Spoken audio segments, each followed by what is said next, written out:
읽어보겠습니다. 하나님 말씀 잠언 8장 10절에서 11절 말씀입니다. 잠언 8장 10절에서 11절 말씀입니다.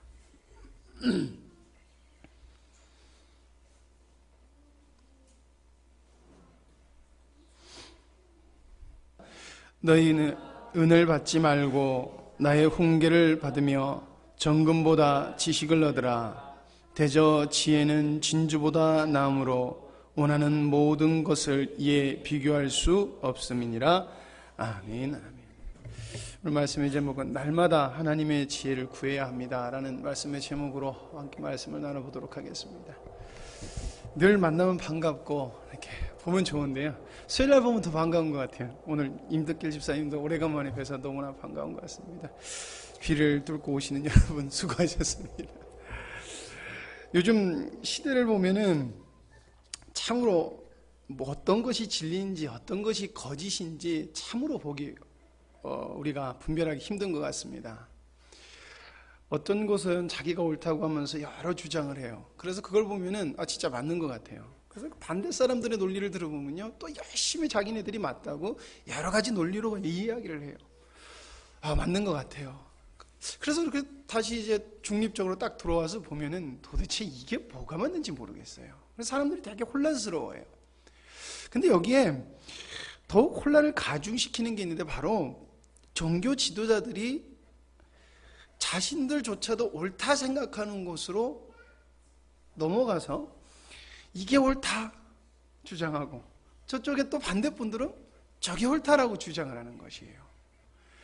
주님 안에서 하나가 되는 교회조차도 분열이 돼서 각기 내가 진리고 내가 옳다라고 이야기를 하다 보니까 혹여나 도대체 뭐가 하나님 앞에서 옳은 것인가라는 것을 생각하는 사람들에게 답을 주지 못하더라는 거예요, 종교나 교회가.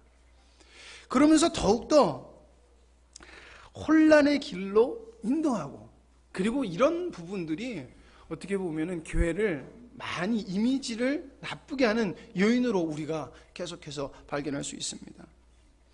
여러분, 혼돈과 혼란은 언제부터 시작됐냐면은 아담과 하와가 타락한 이후부터 시작됐습니다. 그래서 그 혼란은 계속해서 진행됐고요, 지금 우리가 사는 이 삶 속에서도 진행이 되고 있습니다. 이 혼란과 혼돈은 앞으로 우리가 살아가는 날, 우리 자녀들이 계속해서 살아가는 날, 그래서 자녀들이 태어나서 살아가는 날도 계속해서 혼란과 혼돈은 계속해서 올 것이라는 것입니다. 언제 그것이 끝나냐? 주님 올 때까지 그 혼란과 혼돈은 계속될 것이라는 것입니다. 근데 이 혼란과 혼돈 속에서 그러면 그리스도인은 어떻게 서 나가야 되는가라는 것을 우리는 생각해야 되고, 성경은 분명하게 그리스도인이 이 혼란과 혼돈 속에서 어떻게 서 나가야 될지 정체성을 분명히 이야기를 하고 있어요. 마태복음 5장 14절에서 16절 말씀 보면, 너희는 세상의 빛이라. 산에 있는 동네가 숨기우지 못할 것이요, 사람이 등불을 켜서 말 아래 두지 아니하고 등경 위에 두나니 이러므로 집안 모든 사람에게 비추느니라.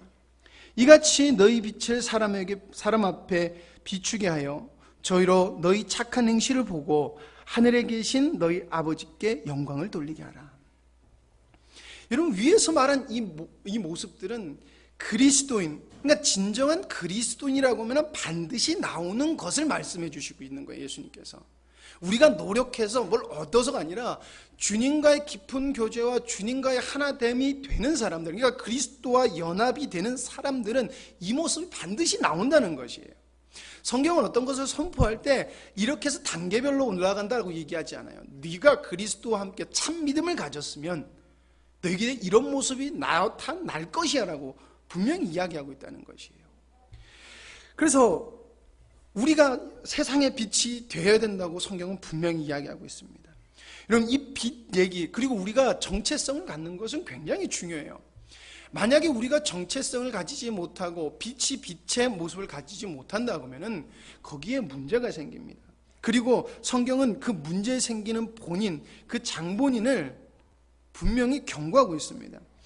이 빛의 예화를 할 때 예수님께서 소금 예화도 같이 드세요. 너희는 세상의 소금이다. 소금이 만약에 그 맛을 잃으면 누가 짜게 하냐? 이렇게 말씀하세요. 근데 짜지 못하면, 즉 빛을 잃어버려서 빛의 역할을 너희들이 잘 감당하지 못하면, 즉 너희들이 주님은 내 안에 거하지 않고 세상을 쫓아 살면 다만 쓸데없어서 길에 뿌려져서 사람들에게 밟힐 것이다 라고 분명히 주님께서 경고하고 있다는 것입니다.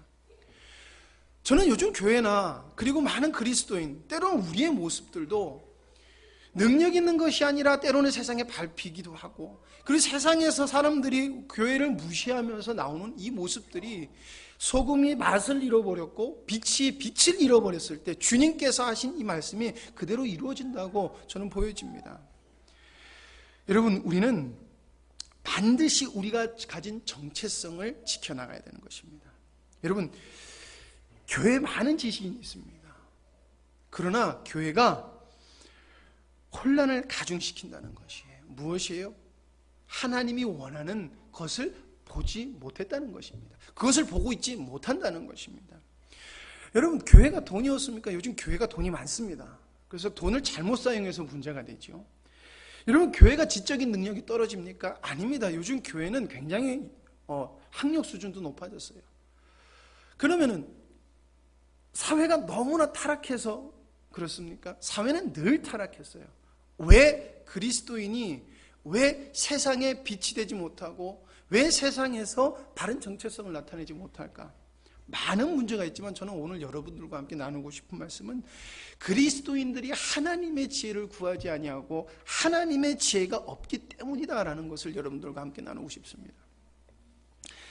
그래서 제가 여러분들과 함께 나눈 첫 번째는 하나님의 지혜가 없음으로 오는 폐해에 대해서 이야기해보자고 하는 것입니다. 여러분, 삶 속에서 여러분들 얼마나 하나님의 지혜를 강구하고 살아가십니까? 여러분, 하나님의 지혜는 우리에게 굉장히 절대적인 것이에요. 어떤 일을 함에 있어서 뭐가 해결되어져야 되기 때문에 절대 필요한 것이 아니라 우리가 하나님의 지혜로 살아가지 못하면 어떤 일이 벌어지냐면 우리는 하나님을 대적하는 일이 발생이 돼요. 우리 이것을 기억해야 돼요. 우리가 하나님의 지혜를 구하는 것은 내가 무슨 일을 하거나 아니면 내가 사업을 하거나 아니면 우리가 공부를 하는 학생이면 공부를 하는 그 지혜 때문에 하나님의 지혜를 구해야 되는 것이 아니라 우리가 하나님의 지혜대로 살지 못하면 하나님과 대립되기 때문에 우리는 하나님의 지혜를 반드시 강구해야 된다는 것입니다. 여러분, 성경에서 지혜의 사람 하면 떠오르는 사람 누구 있습니까? 자신 있게 말하지만 다 솔로몬 이렇게 말씀하세요. 우리는 성경에선 지혜의 대표 인물을 솔로몬이라고 이야기하고 있어요. 하나님도 솔로몬을 인정했어요. 근데 솔로몬은 대표적인 하나님의 지혜의 사람이기도 하지만 세상적 지혜의 사람이기도 해요. 솔로몬은 하나님의 지혜로 살아가는 것도 보여줬고 세상 지혜로 철저히 살아가는 것도 보여주는 사람입니다. 그래서 솔로몬이 하나님의 지혜로 살아갔을 때, 하나님의 지혜를 강구함으로 살아갔을 때 솔로몬의 왕국은요, 공의와 정의와 하나님의 인애가 그곳에 있었어요. 그래서 여러분, 성경 속에 보면 여러 가지 재판을 할 때 아주 지혜롭고 누구도 손해보는 사람이나 억울한 사람이 없었어요. 그래서 공의와 정의가 이루어졌어요. 근데 솔로몬이 점점 부강해지고 자기의 지혜가 뛰어난 것을 알게 되자 그가 어떻게 행동하냐면 자신의 지혜를 세상 지혜와 맞물려서 사용하기 시작해요. 근데 이게 목표는 들어가요. 그래서 솔로몬의 중반기 시절에 여러 나라와 협정을 잘 맺고 여러 가지 결혼 제도를 통해서 화친을 맺고 여러 가지 무역을 통해서 많은 것들을 들여왔고, 그러므로 나라가 굉장히 부강을 해져요. 그래서 솔로몬과 다윗이 아마 현재 가치로 따진다고 하면 가장 부했을 사람, 가장 위대했을 사람이라고 평가를 하기도 해요. 그래서 솔로몬 시대는 굉장히 외적으로 성장하는 시대였어요. 그러나 외적인 것은 성공했을지 몰라도 솔로몬이 세상 지혜를 따랐을 때 솔로몬의 왕국은 무엇을 열어줬냐면 바로 하나님을 대적하는 악을 열어줬다는 것입니다. 세상 지혜로 말미암아 세상 지혜로 행하니까 외적인 것은 화려했지만은 그것은 결국 멸망으로 인도하는 길이었다는 것입니다.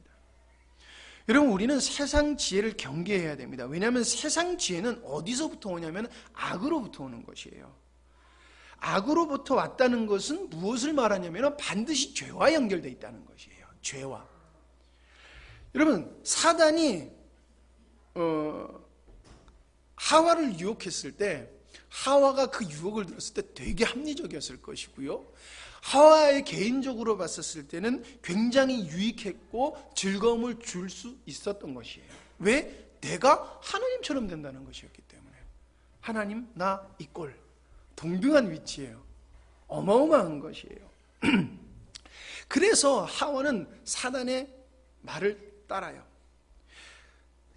창세기 3장 6절을 보니까 그가 그 나무를 본즉 먹음직도 하고 보암직도 하고 지혜롭게 할 만큼 탐스럽기도 한 나무인지라.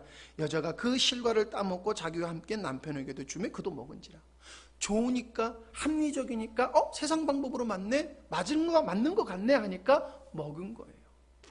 근데 단순히 먹은 거지만, 단순히 합리적인 것을 쫓은 것 같지만은 결국엔 그것은 뭐예요? 악한 것이었고, 그 악한 것의 근원이 누구였어요? 하나님을 대적하는 죄악의 덩어리인 사단으로부터 왔다는 것이에요. 그래서 어떻게 돼요?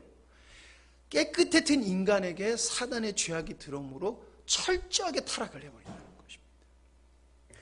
여러분, 그리스도인이 착각하면 안 되는 것이 있어요. 그것은 우리가 세상 지혜를 따라 살면 안 된다는 것이고, 세상 지혜를 따라 살았을 때는 우리도 자동적으로 악에 머물 수 있고, 악에 머물면 죄와 연결되어 있다는 것이에요. 그러니까 난 그냥 세상 방법을 선택해서 하나님을 부인한 것도 아니고, 하나님을 대적하려고 하나님 미워요. 그래서 우리 하나님 미워하자. 그래서 여러 가지들을 교회에 분란을 일으키고 분열을 일으키고 그러지 않았을지라도 세상을 쫓는 그 행동이 결국에는 교회를 분열시킬 거고 나의 신앙을 무너뜨릴 거기 때문에 악한 것이고, 그 악은 죄로부터 시작됐다는 것입니다. 여러분, 제가 우리 중고등부에게 간절히 원하는 것이 있어요. 간절히 늘 자주 이야기하는 것이 있어요. 그게 뭐냐면은, 너희들이 이제 대학교를 선택하거나 이제 너희들이 대학교를 졸업해서 직장을 구하게 될 때 너희들 눈에는 반드시 세상적인 것이 보일 거라. 그리고 교회 다니는 애들도 모두 합리적인 것을 쫓지 신앙을 안 쫓을 것이라는 것입니다. 그리고 교회를 다니는 사람도 내가 합리적인 주님을 선택했을 때 너희들을 바보다, 어리석다라고 분명히 손가락질하고 쟤 이상하고 약간 또라이 같다라고 이야기할 거라는 것입니다. 왜 바보같이 그렇게 선택해? 근데 함량에는 좋은 직장이 없어요. 돈을 많이 벌 수 있는 직장이 만들면 있겠죠. 제가 잘 몰라서 그러는 것이 있지만은 아주 사람들이 봤을 때 동경하고 이런 직장이 적어요. 왜? 작기 때문에. 사람이 많지 않기 때문에 작아요. 그러니까 사람들이 어디로 눈을 돌려요? 바깥에 좀 더 큰, 제일 큰 돌린다는 것이에요. 그 결정을 보면 결국엔 뭐예요? 그 결정 속에는 하나님의 원하심이라는 것이 하나도 들어가 있지 않아요. 하나님의 방법이라는 것이 하나도 들어가 있지 않아요. 결국 뭐가 들어가 있어요? 세상적 논리와 세상적 합리만이 들어가 있어요. 근데 그게 인간 눈에는 좋아 보여요. 근데 뭐예요? 그 속에는 악이 있다는 것이에요. 악은 죄랑 연결되어 있다는 것입니다. 여러분, 잠언 1장 7절에 보면은 어리석은 자는 하나님의 지혜를 멀리한다고 있어요. 세상의 방법이 아무리 좋아 보일지라도 세상의 지혜를 따르는 게 여러분들 어리석은 것입니다. 그리스도인은 하나님의 지혜를 따르는 것이 지혜로운 것이에요. 세상 사람들이 아무리 어리석어, 야, 너 왜 그렇게 선택하냐? 왜 그렇게 행동을 해? 야, 그러면 네가 손해인데? 여러분, 그것을 쫓는 것이 어리석은 것이에요. 솔로몬이 하나님의 지혜를 버리고 세상의 지혜로 갔을 때 온 백성을 하나님의 원수가 되게 하는 그 길을 열어줬어요. 이방신을 섬기는 길을 열어줬어요. 왜? 자기 마누라들이 이방신을 섬기는데 백성 보고 섬기지 말라 그러는데 누가 그래요? 야, 왕, 너도 네 마누라가 왕비가 세상에 후궁들이 이방신을 섬기는데 왜 우리라고 못 섬겨? 우리도 하나님 섬기고 이방신 섬길게. 왜냐하면 솔로몬은 이방신 앞에서도 절했거든요. 당신이 그러는데. 여러분, 이것은 우리에게도 동일한 것이에요. 우리가 하나님의 지혜가 아닌 세상 지혜로 이 땅에서 일들을 진행하면은 하나님과의 원수가 될 수 있어요. 하나님의 일을 한다고 할지라도 원수가 될 수 있다는 것이에요. 교회는 세상의 방법을 가지고 와서 사용하는 사람들이 많아요. 그리고 우리가 하나님의 지혜가 없으면 그런 것들이 우리가 지혜 없음으로 그걸 분별하지 못해요. 그렇다면은 우리는 교회에서 하나님의 일을 하고 있음에도 하나님과 원수가 되는 것이에요. 이단들이 그래요. 잘못된 왜곡된 신앙을 가진 사람들이 자기네들은 잘한다고 그래요. 그러면서 한국에 있는 교회에 아주 큰 문제들을 일으켜요. 그것이 바로 지혜가 없고 세상 지혜를 따르는 폐해라는 것입니다. 여러분, 우리는 반드시 하나님의 지혜를 따라야 할 것입니다. 그러면 하나님의 지혜는 무엇이냐는 거예요. 하나님의 지혜. 성경은 하나님의 지혜, 즉 하나님의 지혜로 살아감으로 말미암아 하나님의 뜻을 이루고 하나님의 능력을 경험하는 이 모습을 뭐라고 표현하냐고 하고 있냐면은 우리 정체성을 뭐라고 정의하고 있냐면은 시편 111편 10편에 이렇게 이야기하고 있습니다. 여호와를 경외함이 곧 지혜의 근본이다라는 것이에요. 여러분, 여호와를 경외하는 것이 지혜의 근본이에요. 많은 사람들이 이거 먼저 얘기해요. 하나님을 경외하는 것이, 여러분, 하나님을 경외하면 우리가 하나님의 놀라움을 경험하게 돼요. 여러분, 진정으로 하나님을 만난 사람들이 왜 그 인생이 확 바뀌는 줄 알아요? 하나님의 놀라우심을 맛보다 보니까 그 하나님의 위대하심과 하나님의 그 높으심을 어떻게 표현할 수가 없어요. 그래서 표현을 어떻게 해요? 오묘하다, 신비롭다, 놀랍다. 여러분, 놀라는 거는 우리가 상상하지 못하는 것에서 놀랍다라고 그러고, 오묘한 것은 우리가 측량할 수 없을 때 오묘하다라고 그래요. 그래서 우리가 할 수 있는 최고의 감탄사를 드려서 하나님을 표현하는 것이에요. 그러니까 그런 하나님을 만나게 되다 보니까 어떻게 돼요? 하나님은 위대하시고 하나님은 틀림이 없으시다는 거예요. 그래서 어떻게 해요? 세상 방법이 어리석어 보이는 것이에요. 그러니까 주님을 쫓아 살고 아무리 세상 것이 옳다고 할지라도 주님을 쫓아 살고 주님을 경외하게 되는 것이에요. 왜?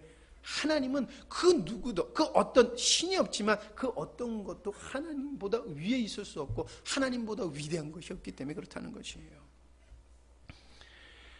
성경에서 하나님의 뜻을 이루고 하나님의 경륜에 동참한 사람들을 보면은 그 사람들 모두 다 하나님을 경외한 사람들이에요. 노아가 그랬고요, 아브라함이 그랬고요, 이삭이 그랬고요, 요셉이 그랬고요, 모세가 그랬고요, 여호수아 갈렙이 그랬습니다. 엘리야가 그랬습니다. 성경에 하나님의 뜻을 이룬 모든 사람은 하나님을 경외했어요. 여러분, 하나님을 경외한다는 것은 역으로 말하면 세상 것들을 거부하는 것이에요. 그래서 노아는 산 위에 배를 만든다고 놀림을 받았고요. 아브라함은 좋은 환경을 떠난다고 놀림을 받았어요. 그리고 이삭은요, 떠돌이 신세였어요. 그리고 요셉도 어떤 사람이었어요? 노예로 간 사람이에요.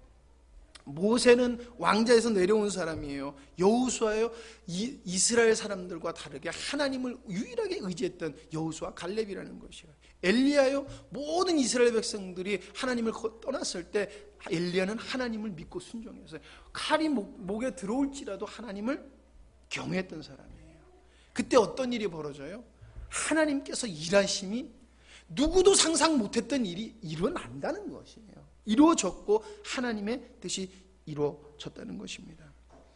여러분, 지금도 하나님의 뜻을 위하여 하나님을 경외하는 사람들에게는 하나님의 놀라우심이 계속해서 우리 삶 속에도 나타나고 있어요. 우리가 하나님의 일을 하면서도 경험하지만 늘 우리 걸 얘기할 수 없으니까 오늘 비도 많이 오는데, 제가 대학교를 다닐 때 우리 대학교에 강의를 하시던 교수님이, 신대원 다닐 때 교수님이 계시는데, 그 목사님이 이제 교회를 개척하고 교회가 얼마나 좀 이제 성장해서 건축을 해야 되는데, 그때가 하필이면 또 IMF가 터졌을 때라고 그래요. 그러면 얼마나 어려우셨겠어요. 교회 건축을 시작을 했는데 IMF가 터진 거예요. 그래서 돈을 빌리려니까 돈을 안 빌리면 이제 부도가 나는 거예요. 돈을 빌려야 되는데 이 사람 저 사람을 이제 수소문해서 알아보러 다니다가 장로님하고 어떤 분이 소개를 해줘서 당신 교회 장로님하고 비가 오는데 그 빗길을 뚫고 쫙 갔대요. 쫙 가서 그 이제 소개시켜준 분을 만났는데 그분이 보증을 안 서주셨대요. 장로님하고 이제 마지막 길이 다가와가지고 마지막 희망이었어요. 그분이. 야, 이제 마지막 희망이 꺼졌다. 야, 어쩔 수 없지. 하나님이 이 길도 가라면 내가 간다. 보증을 못 써서 부도가 나면 이제 교회가 문을 닫아야 되고 빚을 떠안아야 되고 어려움이 생기는 거예요. 그래서 목사님하고 장로님하고 낙심해가지고 주님 이걸 어떡합니까? 주님이 하라면 받아들이지요 라고 오는데 제가 아까 말했듯이 그 길이 비가 오는 길이에요. 오실 때 택시를 타고 오셨대요. 택시를 타고 막 오는데 이 택시가 좀 빠르게 가더래요. 근데 갑자기 차가 그러니까 어떤 차가 탁 끼어드는 바람에 이 차가 브레이크를 끽 밟으면서 차가 확 돌았대요. 근데 두 분이 너무 놀라서 거기서 쫙 그랬대요. 그래서 차가 몇 바퀴를 돈 다음에 끽 섰는데 분명히 사고 나서 죽어야 되는데 딱 사고 나기 직전에 가서 딱 멈추더래요. 그랬더니 그 앞에 있는 기사분이 당신들 뭐 하는 사람이냐고 물어보더래요. 그래서 제가 목사고 여기가 장로라고 뭐하러 가는 길이셨냐, 뭐하다가 지금 이걸 타셨냐, 지금 우리가 교회를 근데 여차여차해서 지금 우리가 거절당하고 오는 길이라고 그러냐고. 그러면은 내 목숨 살려줬으니까 내가 보증 쓰겠다고 그러셨대요. 그거를 얘기하셔요. 그분이 목회학을 강의하셨거든요. 어려울 때 주님이 도와주신다는 것을 이야기하시는데, 여러분 우리는 우리가 계산한 대로 될 줄 알아요. 그런 일이 꼭 우리에게도 일어나지는 않아요. 근데 우리는 늘 우리가 계산한 대로 하나님이 도와주시겠지라고 해요. 근데 그렇지 않아요. 여러분 토마스 선교사님이 우리 땅에 오셔서 이 땅에 오셔서 하신 게 뭐냐면은 성경책 몇 권 던지고요, 그리고요 잡혀서 목 잘려서 돌아가신 것이에요. 분명히 토마스 선교사님에게 아주 강한 한국 복음화에 대한 믿음을 주셨을 거예요. 그러니 그러니까 쉽게 말하면 이 시골 같은 함양 같은 시골이에요. 제가 런던에서도 거기를 2시간인가 차를 타고 들어갔으니까 아주 먼 곳이에요. 그곳에서 그러니까 한국으로 오셨겠죠. 근데 그분이 하신 거랑은 딸랑 성경 몇 권 던지고 그리고 잡혀서 목을 참수를 당해서 돌아가신 것이에요. 그런데요, 여러분들도 잘 아시지만은 그 뿌린 성경책을 받은 사람들이 있어요. 그 받은 사람들 이 세 분이 누구냐면은 홍신길이라는 분이시고 성호정이라는 분이시고 최치량이라는 분이세요. 이분들이 나중에 평양교회를 세우는 개척 멤버가 돼요. 더 재밌는 건요, 성경책을 주셨는데 성경책이 너무 종이가 좋으니까 집에다가 벽지로 발라놨어요. 근데 그 벽지로 바른 그걸 읽다가요 하나님을 믿게 됐어요. 그분이요 나중에 박춘건이라는 분인데 나중에 한국에 교회가 세워졌을 때 자기 집을 벽지로 사용해 박영식이라는 분이 됐는데 그분이 나중에 자기 집을 교회 예배처소로 드려요. 선교사님의 목을 친 사람이 있는데 이 사람이 박춘건이라는 분이세요. 이분이 나중에 평양교회 장로님이 되세요. 아무도 상상 못했을 거예요. 선교사님이 목이 댕강 잘려 나간 그 순간 다들 저 뭘 허망한 게 어딨나라고 봤을 거예요. 선교사님을 보낸 모든 사람들이나 아니면 그 자초지정을 알았던 사람, 그 당시에 그 사람들은 저런 허망한 게 어딨냐, 이 죽으려고 그 먼 나라에서 여기까지 와? 분명히 그랬을 거라는 것이에요. 그런데요, 토마스 선교사님이 이 일 때문에 한국은요 복음도 들어오기 전에, 선교사님이 본격적으로 들어오기도 전에 복음이 일어나서 예수님을 믿는 사람들이 생겨났었어요. 여러분, 하나님의 방법은 우리가 알 수가 없어요. 하나님의 지혜는 우리가 측량할 수가 없어요. 그게 하나님이시라는 것입니다. 여러분, 그러기 때문에 우리는 하나님을 경외해야 되는 거예요. 아니, 하나님을 경외하는 자는 하나님의 능력을 맛볼 것입니다. 여러분, 그래서 우리는 하나님의 지혜를 사모해야 됩니다.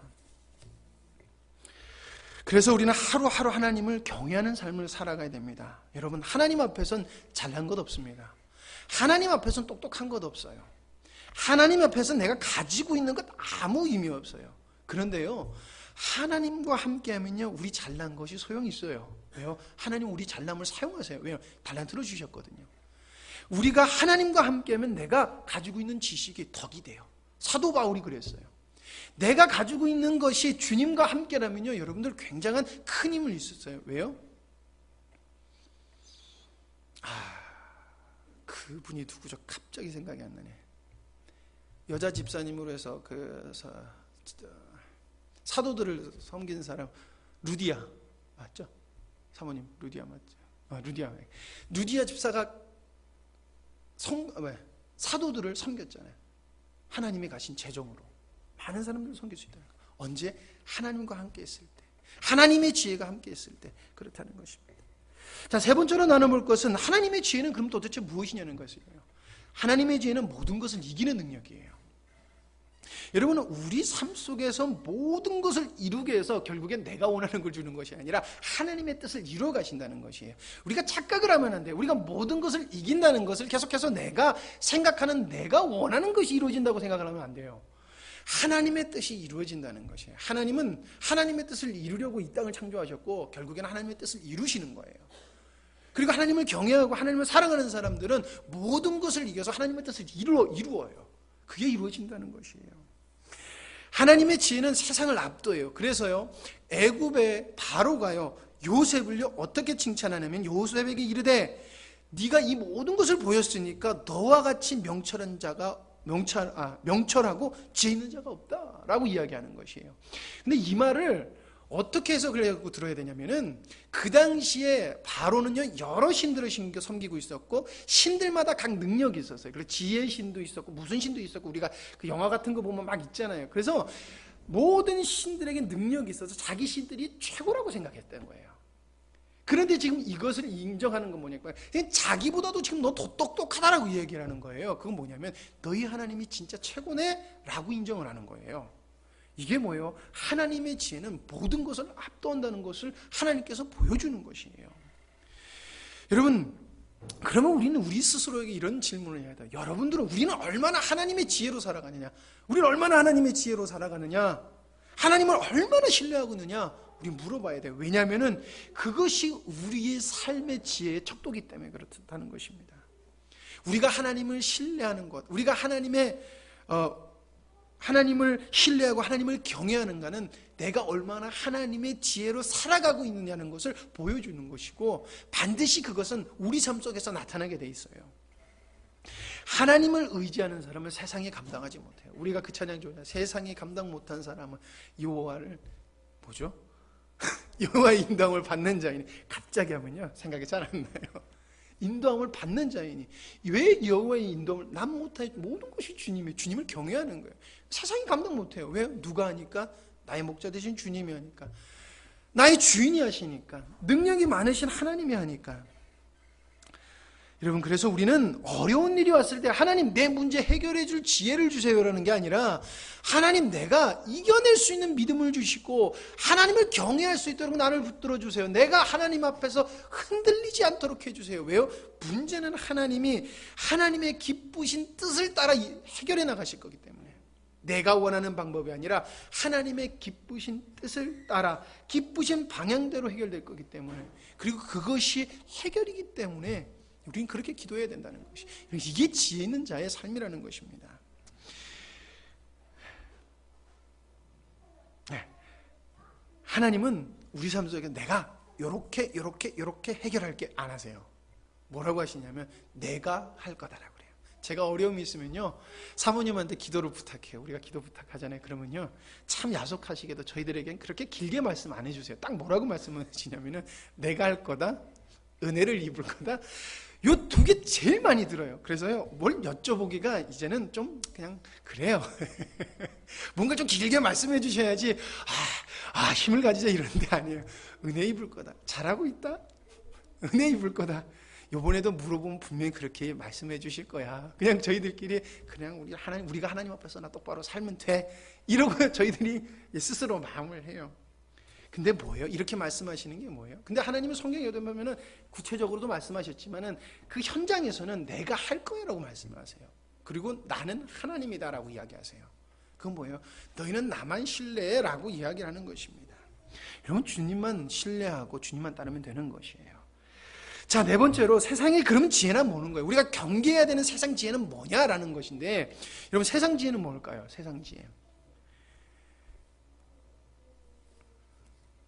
세상 지혜. 세상에서 배우는 것 다 세상 지혜예요. 여러분, 세상 지혜라는 것은요, 내가 중심이 돼서, 즉 내 옛 자아가 중심이 돼서 결정하고 생각하는 건 모두 다 세상 지혜예요. 그러니까 하나님의 말씀을 가지고도 교회에서 문제가 일어나는 것은 옛 자아와 잘못된 율법주의 신앙, 인본주의 신앙, 기복주의 신앙, 이런 것들을 가져와서 옛 자가 가득한 생각으로 성경을 가지고 성경을 재해석해서 이게 맞다라고 주장하는 것이에요. 이것이 바로 세상 지혜라는 것이에요. 많은 사람들이 세상 지혜라고 하면 예수님 안 믿는 사람들이 하는 말이 세상 지혜라고 생각을 해요. 틀렸어요. 그래요. 어떤 사람들이 그래요. 예수님 믿는 사람 그러니까 누가 그랬죠? 6.25 때 그런 일이 있었다고 그래요. 어떤 교회 예배 드리고 있는데 공산당 이제 그 북한군들이 들어와서 이제 총을 들고 성도들과 목사님을 앞에 세우고, 옛날에는 이제 예수님 그 성화 그런 거를 이렇게 걸어놨었어요. 그래서 예수님 성화를 바닥에 딱 놓은 다음에 여기에 침 뱉고 밟고 지나가는 사람들 살려주겠다. 대신 그거를 거절한, 이 얘기 아시죠? 예. 그때 누가 안 그랬다 그래요? 목사도 장로도 그냥 밟고 지나갔다. 근데 어떤 아이가 그것을 보면서 울면서 우리 예수님 밟으면 어떡하냐, 그걸 닦았대요. 그랬더니 얘가 진짜 믿음이라고 그러고 밟은 사람들 죽이고 그 아이는 살려줬다 그래요. 이게 진짜 있었던 일이라고 그래요. 여러분, 세상 사람도 가끔가다 우리에게 진리를 이야기해요. 왜냐면요, 세상 사람도 때로는 하나님의 말씀을 전하는 도구로 사용하세요. 누가 그랬어요? 바로도 그랬고요, 바벨론의 왕들도 그랬고, 아스르의 왕들도 그랬고요. 여러분, 하나님을 믿지 않는 자들 통해서 하나님은 말씀하시고 우리에게 교훈을 주세요. 근데 우리는 착각을 해요. 세상 사람들이 말하는 것은 저 다 세상 일 이야기야. 아니에요, 여러분들. 내가 주장이 되고 내가 주인이 된 옛 자아가 주장이 되는 것은 모두 다 세상 지혜라는 것입니다.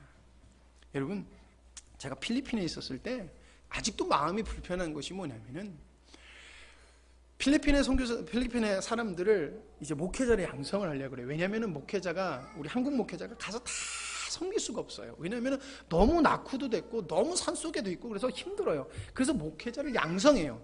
근데 목회자를 양성하는 여건이 좋지가 않아요. 그래서 공부하러도 안 오고, 안 오는 것보다 못 오고, 좀 여러 가지 상황이 있으면 좀 빠지고, 그래서 좀 이수도 못하고, 좀 여러 가지 일들이 그래요. 그런데 어떤 일이 있었냐면, 한국 교단에서 필리핀 목회자를 한국 정식 목회자 안수를 주고 싶다는 그것을 추진했는데, 그것이 통과가 됐는데, 주려고 보니까 한 명도 그것에 합당한 사람이 없는 거예요. 그런데 거기서 이제 목사님들끼리 이제 토론이 이루어진 거예요. 주자. 그래도 첫 번째 한국에서 주자 그러는데 준비된 사람이 없어서 못 주겠습니다. 그러면 누가 다시 한국 인중된 그 좋은 것을 주겠냐? 주자. 여자 또 한 부류는 주지 말자. 그래도 어떻게 준비가 안 됐고 최소한의 것도 안 된 사람을 줄 수 있냐? 줄 수 있냐? 안 된다. 그래서 막 토론을 했는데 결국에는 나이 많은 사람이 나이가 깡패라고, 나이 많은 목사님이 나 그러면 안 해! 그러셨어요. 그러니까 그 밑에 목사님이 그러면 해요 이러고 안수를 줬어요. 그게 마음이 좀 아직도 걸려요. 제가 그게 잘 됐다 안 됐다라는 것을 말하려고 하는 것이 아니라, 사람들이 대부분 어떨 때 이럴 때가 있어요. 은혜로 하자라고 할 때가 있어요. 근데 정말 은혜로 해야 될 때가 있어요. 그때 주님께 여쭤보고 심사숙고해서 진짜 그때는 줘야 돼요. 이게 어떤 거냐면 바로 중국이 그 예예요. 중국도 왜냐하면 누가 가서 신학에서 배울 게 없다 보니까 평신도 목회자를 세워가지고 교회를 이끌어요. 그래서 자기들끼리 세례를 줘요.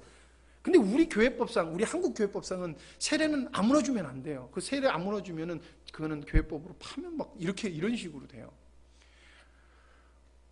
근데 거기선 줘요. 왜요? 거긴 그럴 수밖에 없기 때문에, 진짜 은혜롭게 해야 되기 때문에 그래요. 그런데 분명히 그러지 않아도 되는데, 가만 보면 은혜로 하자라고 하는데 대부분 보면은 자기의 이익을 쫓아서, 아니면 자기의 단체의 이익을 쫓아서 결정하는 경우가 많다는 것이에요. 좋아 보여요. 근데 분명히 문제가 생겨요. 어떤 문제예요? 제대로 안 배우다 보니까 그냥 대충 설레는 마음에 내가 목회해야지라고. 이게 한국에도 그게 있어요. 뭐예요? 지방신학 대학교 나와가지고 나도 목사돼, 너도 목사네 이러면서 성경을 제대로 알지 못하고 은혜로 성경 해석하시는 분들이 굉장히 많아요. 그분들이 굉장히 교회에 많은 무리를 일으켜요. 그것처럼 필리핀도 그런 분들이 되게 많아요. 그래서 말씀 설교하는 거 보면은 전혀 다른 얘기를 하세요. 성경에서 말하는 거 전혀 다른 얘기를 하세요. 그런 일들이 벌어지더라는 것이에요. 왜? 자기의 이익과 자기 단체 이익이라는 이익을 놓고. 여러분, 세상 지혜는 반드시 하나님과 원수가 돼요. 그래서 잘못된 것이 결국엔 나타나서 잘못된 신앙을 키워내고, 그 잘못된 신앙에 오염된 사람들이 어떻게 해야 돼요? 세상에서 손가락질 받는 거예요. 그래서 안찰이라는 거 해가지고 너무 두드려 패서 사람을 죽이잖아요. 때려야 된다고. 성경에서 때리라고 이야기하는 적 없거든요. 그냥 하나님이 때렸을 때도 있었지만은 때리란 적 없어요. 근데 때려야 된대요. 때려서 한번 맛을 보면요, 계속 때려요. 여러분, 세상의 지혜는 하나님과 원수가 되고 하나님의 나라를 닫는 역할을 해요. 그래서 우리는 세상 지혜를 멀리해야 됩니다. 자, 결론으로 그러면은 우리는 어떻게 해야 됩니까? 날마다 하나님의 영을, 지혜의 영을 구해야 돼요. 주님께서 이렇게 이야기하셨어요. 지혜가 부족하면 꾸짖지 않으니까 구해라. 그러면 내가 줄게라고 말씀하셨어요. 근데 여러분, 분명히 말씀드리지만 세상에서 아무리 똑똑하다 할지라도 하나님 앞에서는 우린 지혜가 없어요. 내가 아무리 똑똑해서 많은 사람들을 이끌는다 할지라도 하나님 앞에서는 지혜가 없어요. 그래서 날마다 지혜를 구해야 돼요. 솔로몬이요, 안 똑똑했던 사람이 아니에요. 똑똑했어요. 그러나 하나님 앞에 자기가 어떤 존재인 줄 알 때, 하나님 나 지혜 없어서 내가 감당 못하겠어요. 그랬더니 하나님이 그래서 하나님은 지혜를 구한 거예요. 그 지혜 똑똑하면 한 번에 멍청했는데 솔로몬이 갑자기 하나님이 영임해서 지혜가 똑똑해졌다? 아니에요. 그가 그만큼 왕의 아들로서는 좋은 환경에서 좋은 교육을 받았고 그가 엘리트였다는 거예요. 똑똑했다는 거예요. 왜냐면요, 그 나머지 자식들도 똑똑했어요. 압살롬 엄청 똑똑했어요. 다른 자식들 똑똑했어요. 그러니까 따르는 거예요. 근데 하나님 앞에서 그러지 않았어요. 솔로몬이 첫 번째는. 하나님 나 지혜 없어요. 나 감당 못해요. 하나님이 주셨어요.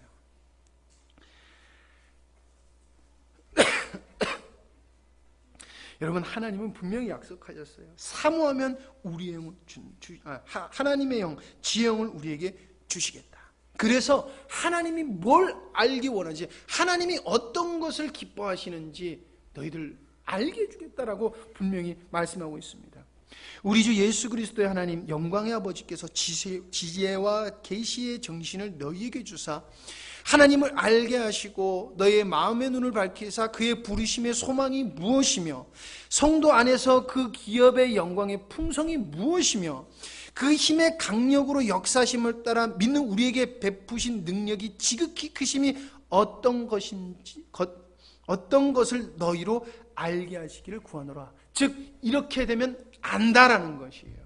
그냥 그리스도인이 궁금해하는 것을 다 알게 해주겠다는 것이에요. 누가? 하나님이 너희들이 간구하면 하나님의 영을 부어줘서 알게 해주시겠다라는 것이에요. 여러분, 하나님의 말씀은 약속이에요. 이것은 무엇이냐면, 제가 저번에도 말씀드렸지만 계속 말씀드리고 있는 거지만 하나님의 말씀은 이루어진 거예요. 하나님의 말씀은 이루어질 게 아니라 이루어진 거예요. 근데 누구에게? 믿는 자에게 이루어진 거예요. 우리의 구원은 믿는 자에게 이루어진 거예요.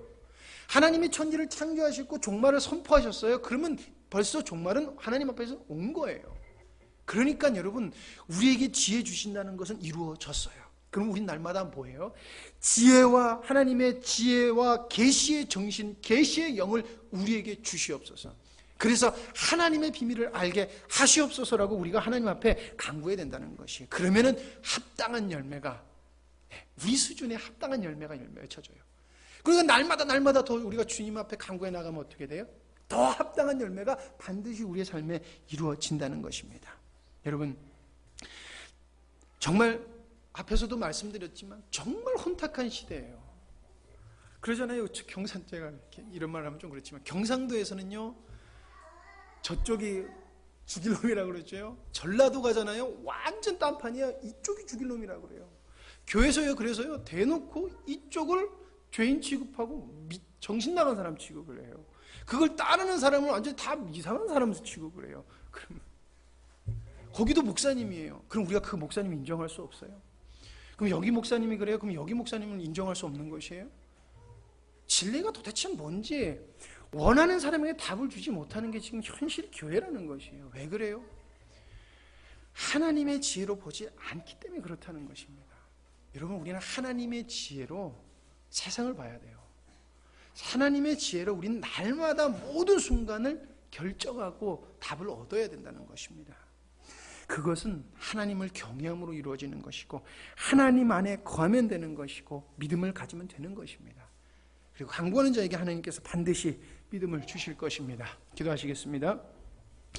하나님 감사합니다. 우리에게 필요한 모든 것을 허락하시고 또한 하나님 이 궂은 날씨 속에서도 주님을 사모하는 마음을 주시사 하나님 예배에 나오게 하시고 주님을 사랑함을 하나님 이 시간 표현케 해주시니 너무나 감사드립니다. 비 오는데 뭐 굳이 그곳까지 가냐라고 세상 사람들은 생각할지 모르지만은 정말 이렇게 주님을 사모해서 오는 것이 지혜로운 것이며 주님을 쫓아 사는 것이 지혜로운 것임을 저희들이 알기에 우리 삶 속에서 주님의 지혜의 능력이 하나님 풍성히 이루어질 줄 믿습니다.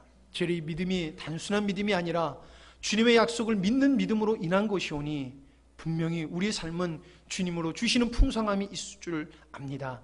주님, 우리를 통하여 주님의 뜻을 이루시고 또한 하나님 정말 주님의 사랑하는 백성들이 이 땅에 살아갈 때 주님 이 땅에서도 좋은 곳으로 편안한 은혜를 이루게 하여 주시옵소서. 아버지 하나님 더욱더 날마다 주님을 사모함으로 나가기를 간절히 사모합니다. 주님 붙들어 주시옵소서.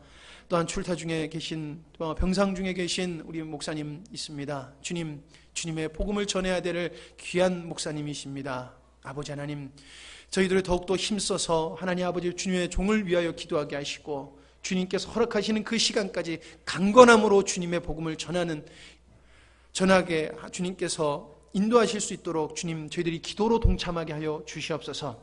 아버지 하나님 주님께서 그렇게 약속하실 줄 압니다. 주님 계속해서 저희들이 주님의 은혜를 사모합니다. 주님 역사하여 주실 줄 믿습니다. 모든 영광 주님께서 받아주시고 우리 삶 속에 역사하여 주시옵소서. 모든 것을 주님께 맡겨며 예수님의 이름으로 기도드립니다. 아멘.